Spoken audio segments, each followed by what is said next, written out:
小米17 Pro 和小米17 Pro Max， 这可能是新一代安卓旗舰争议最大的两款产品啊。它的争议来源于两方面，一是命名更改全面对标苹果所带来的这个热度，二是这块的背屏啊到底有没有用，是加分项还是扣分项的讨论。Hello， 大家好，我是 Jack。本期视频呢，结合我的体验，我们来看看小米今年的全新旗舰，它到底有没有可能把争议转化成销量，用产品力来征服消费者。外观上，小米17 Pro 系列呢，相比于上一代明显变得刚正不阿了啊。正面呢，从上一代的思维曲变成了纯直屏，我个人其实会更喜欢思维曲一些哈，因为手感会更好。但鉴于大部分人呢，他都会贴膜使用，直屏会更好贴膜。所以这一点就交给大家去评判吧。那喜欢思维曲的扣个1啊，喜欢纯直屏的扣个2。翻到背面，除了这块最明显的背屏，其实还有一个小的变化，就仔细看的话呢，小米15 Pro 的中框延伸到背板的部分呢会更多一些，而小米17 Pro 在这点上则收敛了很多。其实呢，这一点我也会更喜欢上一代的设计，因为手划过背板时啊，割裂感更低。总之，这一代小米17 Pro 的设计风格，无论是中框、背板还是镜头模组，硬朗是这一代的主基调。那正面屏幕还有个比较好的变化呢，就是它这次的 R 角终于和谐了，这个我相信是很多米粉会愿意看到的。那背部变化最明显的呢，毫无疑问就是这块面积不小的背屏。为了这块背屏啊，按照卢总的话，小米可是投了10个亿的研发。这块背屏斥资了10个亿来去打造，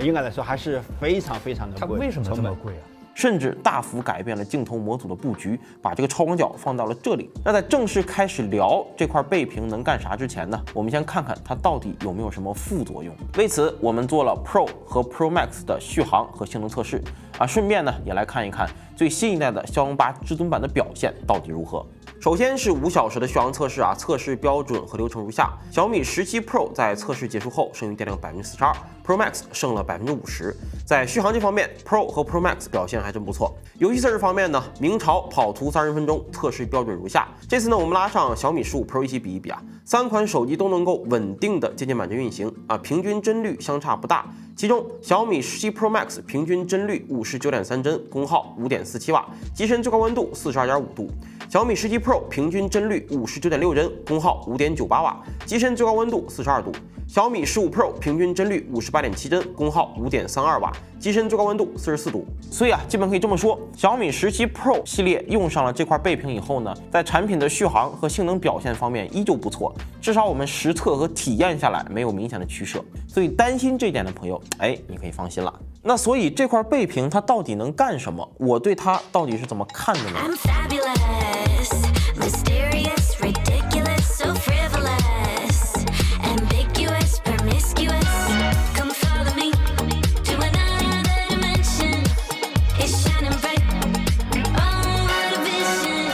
我把这块背屏的意义呢分为2个方面，一个主情绪价值，一个主实用价值。情绪价值的功能啊，比如说个性化壁纸，你点击设置，你能在几乎最上面的位置就找到一个妙想背屏的入口，点进去以后，你就能够设置很多背屏的样式，比如说萌宠壁纸啊，比如说 AI 壁纸啊。AI 壁纸还可以根据你相册中自己选择的图片来进行优化，效果呢还是不错的啊，就是等待生成的时间有点长啊，有时候呢甚至要等个2-3分钟。除了萌宠和 AI 壁纸，你也可以把这块背屏设置成好看的时钟，或者你最喜欢的一句话。因为小米17 Pro 背屏这块屏幕的面积确实不小啊，所以呢不同主题的显示效果也很不错，挺好看的。哪怕你不进入主屏，长按背屏也可以直接切换不同的风格，这点也比较加分。但对于我来说，最加分的情绪价值呢，其实还是配合小米官方手机壳来实现的复古游戏机功能。手机壳上的实体按键搭配这块不算小的背屏，我不敢说有多少人会长期这样玩下去哈，但这套组合真的很有情绪价值，大家伙觉得呢？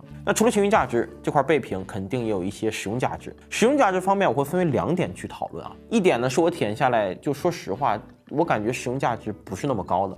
比如背屏的动态通知，这块背屏它支持电话、时钟、饿了么、滴滴、网易云音乐、QQ 音乐等等不少我常用的应用去显示通知。但我用下来发现，我基本不会依赖这块背屏去看通知。一方面呢，是正常情况下几乎不会有人把屏幕倒扣放在桌面上吧。所以呢，这块背屏啊，大部分时候它并不会直面用户啊，确实是很多时候看不太到。另一方面呢，是主屏的显示面积那还是比这个背屏更大的，显示效果也更好。再搭配前面提到的使用惯性啊，所以我这段时间啊几乎不太会用这个倍屏来看通知。那这块倍屏在使用价值上就很一般吗？显然也不是的。它有2个场景是做得很好的，一个是自拍场景，你点亮这个倍屏向右滑动，你就可以利用手机的主摄去自拍。那这个时候呢，倍屏能够做到很不错的预览效果，并不会觉得局促哈。因为我们对比了一下，显示面积和很多人比较熟悉的那个 Pocket 3，是差不多的。你甚至呢可以通过倍屏去切换不同焦段的摄像头，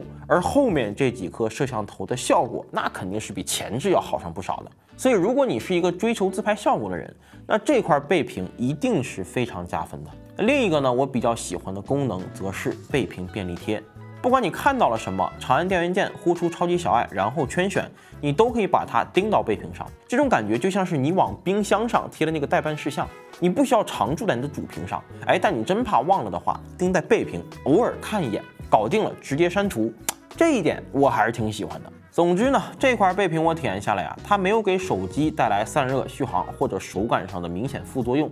所以呢，我们大可不必去排斥它。它虽然不会成为一个革新产品体验的功能点，但在我看来，它确实可以说是小米17 Pro 一个很亮眼的加分项。那回归到整机其他方面的体验呢，屏幕方面，小米17 Pro 的体验真的非常好，两者的屏幕参数给大家列在这里。这块屏幕的观感要比小米15 Pro 更好，其中小米17 Pro Max 用了超像素技术，像素排列呢更接近传统的 RGB， 观感上呢会感觉更加的通透。我这段时间呢也在体验苹果的 iPhone 17 Pro， 就对比之下也不得不感叹啊，这么多年来国产屏幕的进步，体验已经真的非常好，达到世界顶级水准了。那影像方面呢，小米17 Pro 采用的是全5000万像素的方案，相机的参数帮大家打在这里啊，两者的主要区别呢是长焦 Pro Max 的底和光圈都会更大。我整体用下来呢，感觉和上一代小米15 Pro 其实区别不大，不过有一个点要提一下，就是这一代啊，小米17 Pro 也采用了这个5倍的长焦，所以它多多少少也会面临像是 iPhone 16 Pro 上的情况，就是3到5倍之间的焦段接力会有点压力。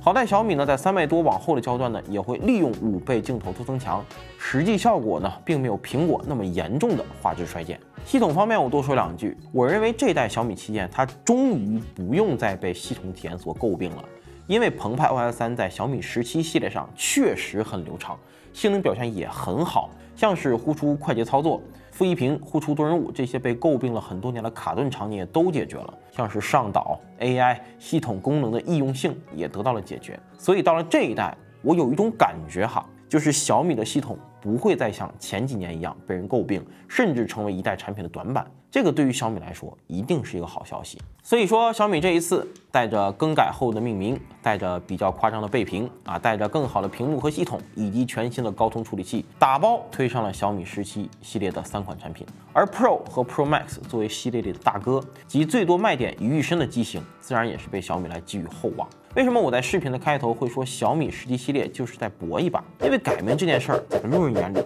咱说实话，它并不加分。小米这么做的原因就是想吸引更多流量，然后呢，等我把产品上市以后，我再通过产品力去征服消费者。因为只要产品够硬，宣发时的那点争议真的完全不重要。那至于小米它有没有赌对，我在写稿时的时候呢，还不知道售价，所以还不敢妄下结论。但我是觉得这个行业做久了，1年又1年的安卓机看多了，慢慢的我们不得不承认一个事实，不管是去年 OV 兼容苹果，还是小米旗舰改名，它都证明了一个事儿，就是安卓阵营在全球高端市场里确实是没有办法来真正撼动苹果的地位。厂商发现了，厂商也认命了。但我觉得呢，这并不代表每一代安卓旗舰的意义会被削弱。无论是一次倍屏的创新，还是一次系统的打磨，都是在不断证明我们仍然愿意为用户去做一些和别人不一样的东西。哪怕这个改变未必能成为行业的标准答案，但它至少在探索未来可能的方向。苹果代表着一种极致的成熟，